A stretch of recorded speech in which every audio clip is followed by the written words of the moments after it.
listening to Skeptoid. I'm Brian Dunning from Skeptoid.com. Who discovered the New World? In 1492, Columbus sailed the blue, and was for a time considered to be the first European to set foot on the Americas. And then came evidence that Viking explorers, led by Leif Erikson, had beaten him to it by some 5 centuries. Early archaeological uncertainty resulted in a minor controversy over which explorer was first, but the story was yet to thicken. Along came authors who suggested that Chinese Admiral Shun He had also beaten Columbus, though only by a few years. Not European, but since he came by boat and not by the Bering Strait land bridge, we'll let him enter the contest. And then someone discovered petroglyphs in West Virginia that seemed to indicate that 6th century Irish navigator St. Brendan had beaten everyone to the continent. Finally, this wrestling mass of Spaniards, Italians, Vikings, Chinese, and Irish were joined by Muslims when researchers presented both archaeological and documentary evidence that West African Muslims were in fact first to the New World.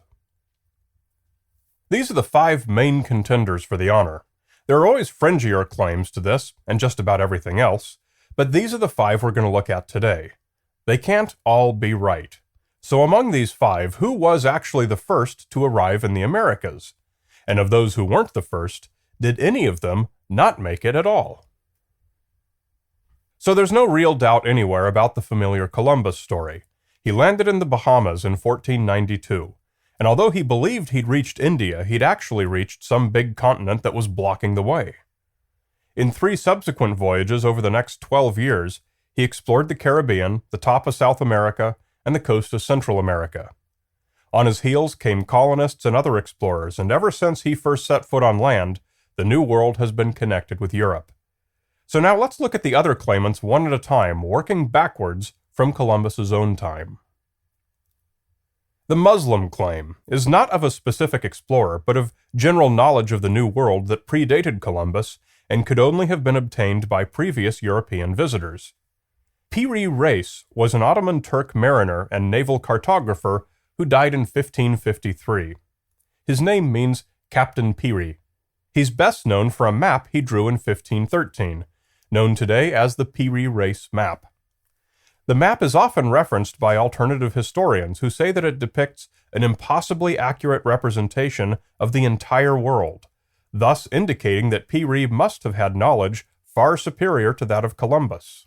And thus traditional history must be wrong, and early Ottomans must have traveled the entire world, including the Americas from Cuba all the way down through Brazil, and even Antarctica. The Piri Reis map forms the basis for almost all modern claims about Islamic sailors being the first to the New World.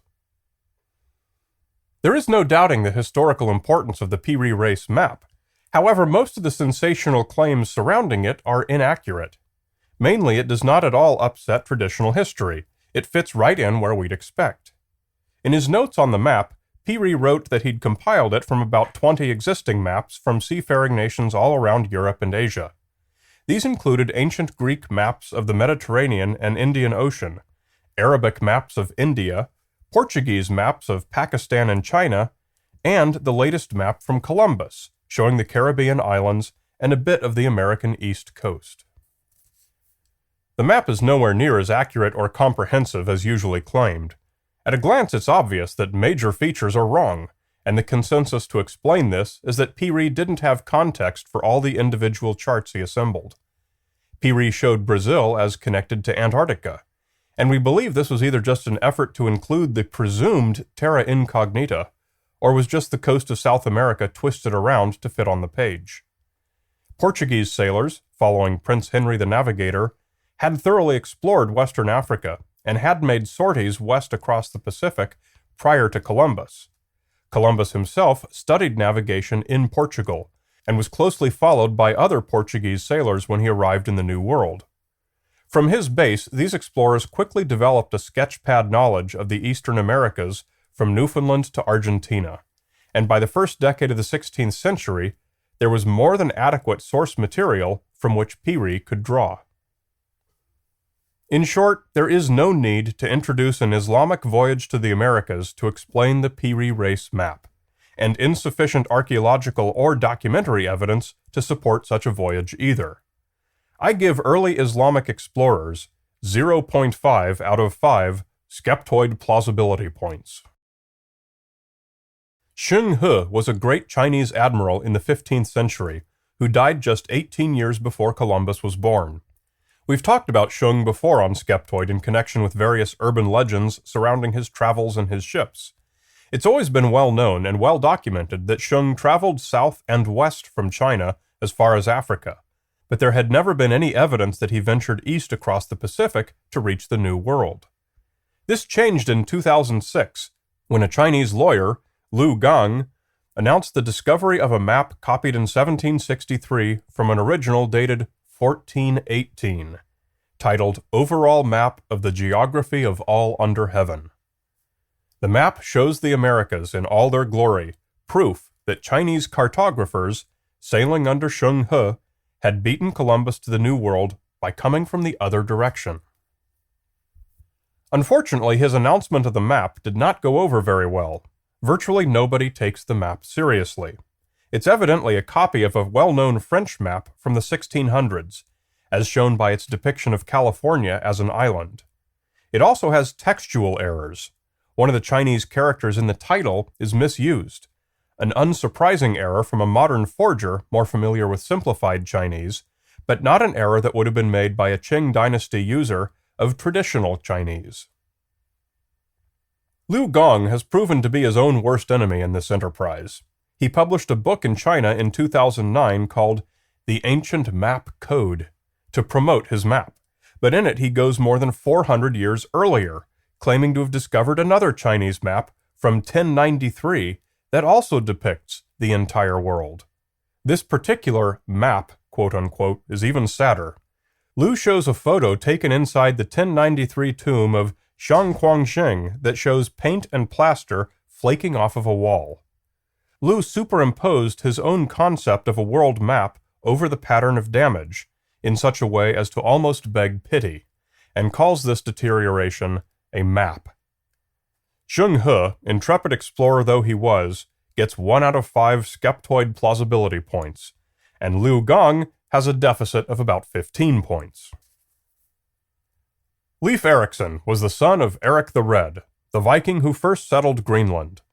Leif followed in his father's mighty footsteps and founded the first colony in Iceland. Much of Leif's doings west of there are known from 2 Norse sagas, the Saga of the Greenlanders and the Saga of Eric the Red. Now, the problem with sagas is that they were not exactly reliable historical documents. They focused on individuals in a narrative storytelling fashion. The primary destination in these sagas was Vinland the Good, which is believed to have been settled around 1000 CE. Fortunately, a second line of more empirical evidence was added to Leif Erikson's tale. In 1960, archaeologists discovered ruins at the northern tip of the island of Newfoundland. It's called L'Anse-en-Médeux, Jellyfish Cove, and of a number of Norse sites believed to have been discovered along the east coast, it's by far the best.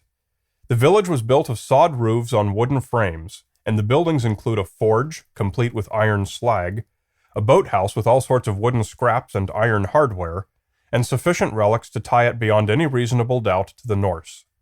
We don't know for sure whether L'Anse-en-Médeux was part of Vinland or not, or whether it was associated with Leif Erikson, but we do know the Norse lived in this village at the same time the sagas placed him in the vicinity. Since you can hold the L'Anse-en-Médeux rivets in your hand that are consistent with those from Viking longships of the day, and they date to 1000 CE, Leif Erikson gets 4.5 out of 5 Skeptoid plausibility points, and the Vikings as a group get 5 out of 5. Saint Brendan the Navigator was a legendary 6th century Irish monk who sailed around the British Isles in leather boats. He's known only from 2 ancient annals called The Voyage of Saint Brendan the Abbot and The Life of Brendan. It's said that he sailed to the Isle of the Blessed, or Saint Brendan's Island. Supposedly this was off the coast of Africa, but both Brendan and his island are really only known from legend. But in 1983, the promotional magazine Wonderful West Virginia published 3 articles claiming that some ancient petroglyphs found there prove that St. Brendan actually reached the New World around the year 525 and left the petroglyphs, said to be written in the Old Irish script Ogam. They're called the Horse Creek petroglyphs. They were translated by a Dr. Barry Fell and found to be Christian. Ever since, a loyal following has claimed St. Brendan to be the first European to the New World, beating even the Vikings by some 5 centuries. However, sadly, the list of problems with this claim is a long one. No serious archaeologists have ever bothered to study the carvings, because nobody thinks they look like writing. The prevailing feeling is that they're simply marks left where Native Americans had sharpened tools. They were originally discovered by amateurs with no language expertise, and filled with chalk according to which markings the amateurs thought were probably intentional lines, and photographed. Dr. Barry Fell, a retired marine biologist, saw only these photos, and never inspected the site. Actually, Ogam experts have universally disagreed with Dr. Fell's translation, and even with the depictions of the characters themselves. So who knows, better information may surface in the future, but for now the West Virginia petroglyphs have no archaeological credibility. St. Brendan's voyage to the New World gets 0 out of 5 Skeptoid plausibility points, and the carvings get 0.5 points until such time as a proper expert analysis is done. And so, tallying up the score, we have a winner, the Vikings, under the leadership and probable physical presence of Leif Erikson. The Italians, Spanish, Portuguese, Irish, and Turks did all make it here soon thereafter. Zheng He wouldn't get credit for being first even if he had beaten all of those guys, though, since the New World was already thoroughly populated by northern Asians via the Bering Strait. He still would have been a few tens of thousands of years late to the party.